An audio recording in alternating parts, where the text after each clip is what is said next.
Hello, amazing entrepreneur. It's Tash Corbin here, and welcome to another episode of the Heart Centered Business Podcast. This is episode number 211, which means that you can find all the relevant links and show notes for today's episode over at tashcorbin.com/211. In today's episode, we're going to be answering the question, are you a social media spammer? Now, you might not even know that you're being spammy, so we want to make sure we allay your fears and get clear on social media etiquette so that you aren't seen as one of those spammy types of people. Let's dive on in. I'm Tash Corbin, and this is the Heart Centered Business Podcast. First and foremost, what is spam? Well, at its core, spam is unwanted marketing. It is unwanted marketing for things we didn't ask to be marketed about. In our most cases, we think about emails, right? The first iterations of spam were all of those unasked for emails promoting products and services straight into our inbox. You know, back in my day, and I don't want to sound like an old lady here, but back in my day, when I first started my business, businesses didn't even need to ask for permission in order to send you emails. And you could actually buy lists of email addresses from companies and just cold spam a bunch of email addresses. So we've come a long way when it comes to protecting our inboxes from unwanted marketing emails and protecting them from spam. We also have really great filters these days. Sometimes they do a little too good at their job, but we have these great filters these days that take what looks like spam or unwanted marketing material and putting it into a separate space for us to go and check it out if we want to, but it's not actually cluttering up our normal feed. Now, here's the thing. Whilst email is so much more protected and looked after these days, we can also be quite spammy on social media. Social media is also another space where you can unintentionally be putting your marketing material in front of a bunch of people who didn't ask for it. And that can feel really spammy. So we want to be mindful of making sure that on social media channels, we're also making sure we have the appropriate permissions to be sending people information and that we're not coming across as spamming the internet with unwanted marketing materials. So how do you know how much is too much? Well, lucky for you, I've got 4 key things for you to look out for. Number 1 is be mindful of the space. So your posts that you put on your Facebook page are quite different to promoting your products and services in Facebook groups, and again is quite different to reaching out and private messaging someone and telling them about your products and services. So you want to just be mindful of the space and what permission level you have to be promoting your products and services in that space.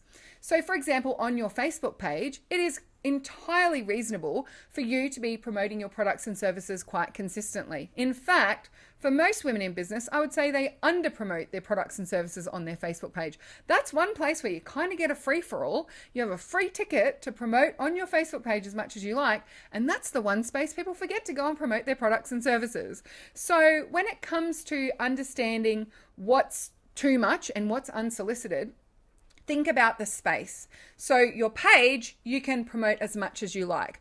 I like to keep a ratio of 5 non-promo posts to every 1 promo post for my audience so that there's a great balance between things that are promoting things and things that are just giving great tips, advice, and information for free.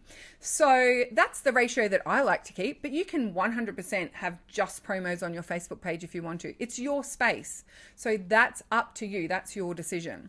The second space to be mindful of is when you're in other people's Facebook groups. Now, in most cases, they have guidelines around how often you can promote products and services. So, for example, in my Facebook community, we have Market Day for promoting paid offers and freebies if you want to, and Freebie Day, which is a day when you can promote free offers. So we actually have 2 out of 7 days where you are encouraged and asked to promote into that space. Now, here's the thing that I find a little troubling and can make you look quite spammy without you even realizing, is that on the other 5 days of the week, a lot of people try to weave into the theme a little bit of a sneaky, thinly veiled promo for their services, a little bit of a giving myself a shout out because I'm such a good coach or whatever it might be. If you do that too much in these spaces, you need to be mindful that that makes you seem spammy for the space, right?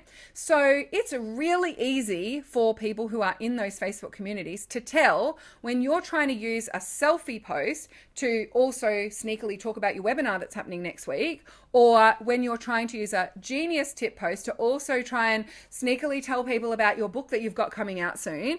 And honestly, people are really switched on to these types of things right now, and you might think you're fooling people and like tricking the admins and sneaking your way around the rules of that community. But ultimately, the person you're doing the biggest disservice to is yourself. And the second people you're doing the biggest disservice to is your potential clients, because you're turning them off. So what I would suggest that you do is when you are in those groups, make sure you have a really good balance. People want to connect with other human beings. That's why they are in those groups. And so if you are only there showing up as the perfectly polished and presented person who is constantly trying to drop the fact that they created their own healing modality and they've got a $10,000 client and they had a $50,000 day or whatever it might have been to try and plant the seeds that maybe people want to be your paying clients when you do your offer next week, then chances are you're actually missing the whole point of being in that community. And honestly, you're turning a lot of good quality leads away. So be mindful of that space. The third space I want to talk about specifically on social media is private messaging. And here is my hard and fast rule. If you don't have explicit permission to send someone a private message, don't send one. That's as simple as it gets. So I would say about 200, 300 people in my close circle of entrepreneurs that I hang out with who would be totally happy to receive a private message from me. In 99% of the cases, I wouldn't be sending them a promo anyway, but I may reach out to those people and say, hey, I've got a new bootcamp starting. I think you said something about wanting to do it. Do you want me to send you the details? So I might private message someone who I knew was interested in my stuff and I didn't have the explicit permission to private message them if I have a really strong relationship with them. Yeah? So if I don't know that person, if I've never met that person in real life, if I don't feel like I have a strong connection with that person, I would not be private messaging that person with a promo. And this is a really common misconception about social media, and it's a commonly taught really dodgy strategy to befriend as many people as you can on social media, start a private message conversation with them, not about your products and services, and then try and move the conversation towards your products and services over a period of time. Honestly, one, it's really freaking hard work. Two, most people see through what it is that you're doing. And three, it's not a smart marketing approach because you're starting a relationship with someone based on deception. It's not fun. So when it comes to private messaging, I recommend that you ask for explicit permission first. So for example, if someone comments on a Facebook post that you've done and they say, oh, wow, that sounds really interesting. I'd love to hear more about that. Then say to them, oh, wonderful. Is it okay if I send you a private message with more info? Ask them. It is totally beautiful for you to do that permission sequence and ask for the permission first.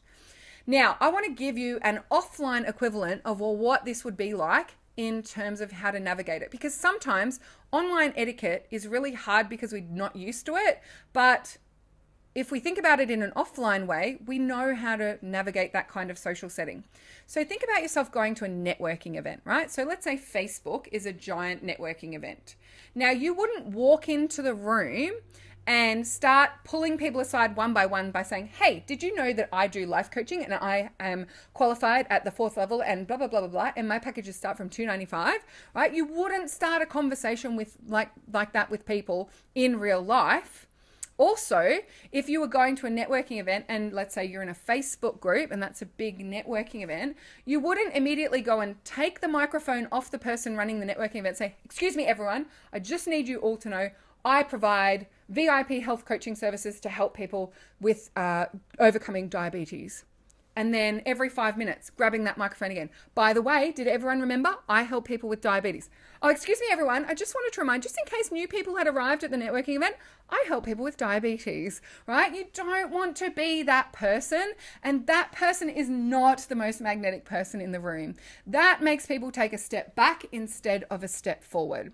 So think of social media as a giant networking event and ask yourself, is it your space? Are you running that event? So if you are, you're on your Facebook page, That's your stage. You get to promote yourself as much as you like. Are you at someone else's networking event, i.e. in a Facebook group, and therefore it's not your stage to take over all of the time? Just behave appropriately as though you were in a networking group that was someone else's event. And if private message, that is having a one-to-one conversation with someone, would you immediately jump in on someone's group call, pull that group conversation, pull someone aside, interrupt their day, and tell them that you've got products and services that could help them? No, you wouldn't do that in real life, so it's not appropriate to do it online. That is just my take. I know that a lot of coaches teach much more aggressive and much pushier strategies, but I got to tell you, after 7 years of running my business online and mostly through Facebook, I've been very successful and have grown my business phenomenally without ever needing to be a spammer in the Facebook space. So that's number one, be mindful of the space. Number two, be mindful of the balance, right? So you might think about the ratio of giving versus asking in your social media strategy. So if on your social media platforms and whenever you jump onto Facebook, you are there thinking, what can I get? What can I say? What sales can I make? How much money could I make today? How can I make more money? How can I make more money? Then chances are you're not going to have that really beautiful balance. Yeah. So we want to have a balance of showing up and serving and then also asking, right? So it's the giving and the asking. So when I'm on social media, 80% of the time I'm there to give. I'm doing Facebook Lives, sharing tips, creating trainings or creating promos or tips or genius tips or whatever it might be. I'm there just giving, right? I'm there helping people with how to create their promo. Here's how I would recommend you do your messaging. Here's how you might like to get more followers on your Facebook page. All of those sorts of things. So 80% of the time I'm turning up to give, whether I'm giving tips and advice, whether I'm giving space for other people to promote themselves, whether I'm giving cheer on and support to people, answering people's questions without expecting anything in return. 80% of my time on social media is truly social and it's truly in the space of giving.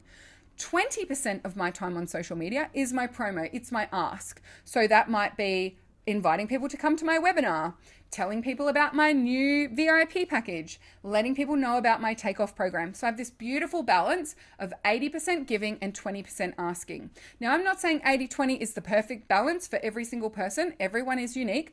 I know some people who are really successful with a 50-50 approach. I know some people who are really successful with a 95% 5% approach. So it's totally about what feels really comfortable for you. I would say for most women, they err more on the side of giving too much and asking too little. So just be mindful of that. Maybe just push yourself to be a little bit more open about how people can work with you, but make sure that you are mindful of that balance. Now, the other thing I would say when it comes to being mindful of balance is be in less spaces. So a lot of people, the reason why they get out of balance with giving and asking is because they're trying to spread themselves too thin over social media. They've got a TikTok, they've got their Instagram, they've got their Facebook page, and they're in 15 Facebook groups where they're trying to show up every single day. Now, what happens when you're trying to be in all of those spaces all at once is that the entrepreneurial brain will default to, well, how can I make sales when it's in a rush? And so if you're finding yourself on social media feeling rushed all of the time and you're in too many spaces, that is something that can inadvertently tip your balance to be always spamming and asking and never really being truly present and giving in that space. So if you find yourself in that situation, I would recommend think about what spaces you could cut out. Can you just be in 3 Facebook groups? Can you just focus on Facebook and one other social media channel for now? You don't need to be nailing it in every single space all at once. And in most cases, trying to spread yourself thin means you nail it nowhere. So be mindful of that balance between giving and asking, and maybe just be in less spaces as well so you can show up more fully in the ones that you choose. Number 3, be mindful of value. So think about why other people are actually there in that space. Most people on social media are there for social things. Most people are there because they want to see funny cat videos. They want to keep up to date with what their friends are up to. Other entrepreneurs are there because they want to be growing their business and being present with their audiences. So don't just think about why you are in this space. Think about why other people are in that space. So when it comes to your Facebook page or your Instagram, why are people following you? Are they really following you because they want to be first to know about every single product or service that you've got to offer? Or are they following you because they want to get some value? They want to get some advice. They want to be inspired. They want to get to know you as a human being. So think about why people are following you in that space. Think about it in Facebook groups. Why are people in those Facebook groups? We don't turn on the TV just to watch the ads, right? The ads are a necessary price we pay for the quality TV programming that we get to watch. And I say that like a little jokingly because I don't really love commercial TV, but you get the picture, right? So people, unless you're like me and you just love the shopping network, I totally watch TV just for the ads, but most people aren't going on Facebook into Facebook groups to see what they can buy. Most people are in those spaces to connect with other people, to get some support, and to see what they can sell, and to see who they can bring into their own audience. And the beautiful thing is that we can all get all of our needs met if we are mindful of why everyone else is there, and we're not just focusing on our own selfish desire to necessarily just go in, spend 10 minutes and get some sales, get some money, withdraw it from the Facebook bank, and then get on with our lives. So have a think about why other people are there, what value they're looking for from their experience, and how can you add to that experience for them? So I know for myself, when I'm in Facebook communities, I'm not just there to sell. Yes, I love growing my audience and growing my business, but I'm also there to be supported as a human being and to feel like I'm not alone in this thing. And I'm also there to feel like I can help and support other people. Like we're all in this together. A rising tide lifts all ships. I want to take some really like-hearted, like-minded women with me, and I want them to take me with them, right? So there are some people who are way better at this stuff than me, and there are some people who I'm way better at that stuff than them, and I feel like if we all just work together, we're all going to be way more successful. So when I go into spaces and I'm not able to show up as that whole version of myself, and I'm just constantly being bombarded with a bunch of people's spam, and when people ask questions, they don't actually care about the answer. They just care about the number of replies that they get so that they can grow their algorithm, so they can get better reach, so that they can make more sales.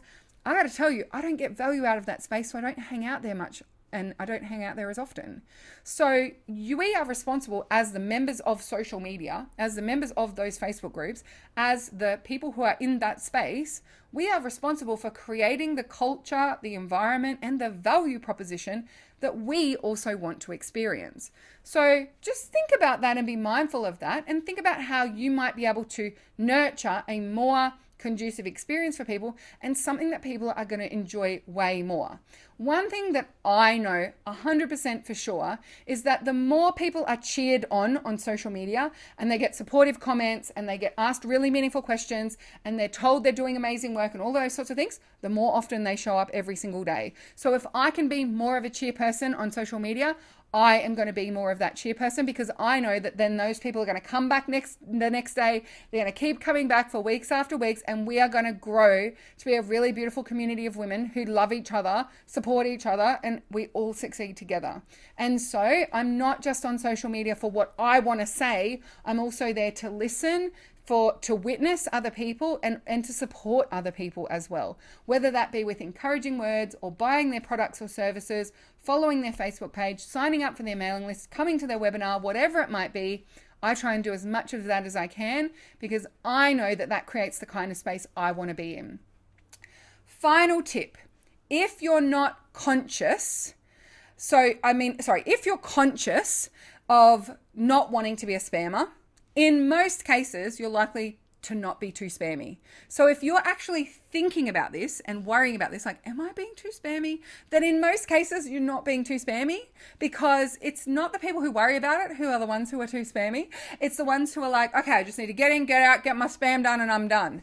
And so I just want to reassure you that if you have been listening along to this and you're like, oh, I still don't know how much is too much, I think I better tone it down and I don't want to promote my business anymore, I don't want that to be the takeaway that you have from this podcast. As long as you're mindful of the space, mindful of the balance, and mindful of the value of why people are there, then 99.9% of the time, you are totally fine. And in most cases, I need to encourage women to promote their products and services more often rather than less often. So if you are still new to navigating online spaces and promoting your business on social media, and particularly being part of groups, I actually have a really great resource for you. It's a free course. It's got 4 modules. It's a really simple, but it's really powerful. And it's called Heart-Centered Group Strategy. So if you head on over to the show notes at tashcorbin.com/211, you'll be able to find the link to the Heart-Centered Group Strategy training.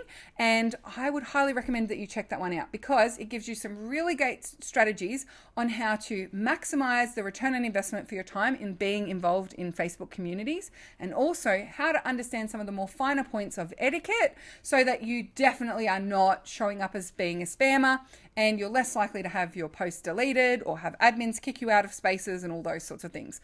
So if you're worried about it, make sure you go and check out the Heart-Centered Group Strategy training, because it is really helpful, very practical, and goes into a lot of those finer details. As always, I'd love to know, have you got any questions? Have you had any light bulb moments? Come on over to the Heart-Centered Soul-Driven Entrepreneurs Facebook group. Use the hashtag #PodcastAha. Let me know you've been listening to episode 211, and let's continue the conversation over there. Until next time, beautiful entrepreneur, I cannot wait to see you shine. Big love from me, and I'll see you over on socials. Bye for now. Would you like more tips, tools, and resources to help you grow your heart-centered business? Head to tashcorbin.com today.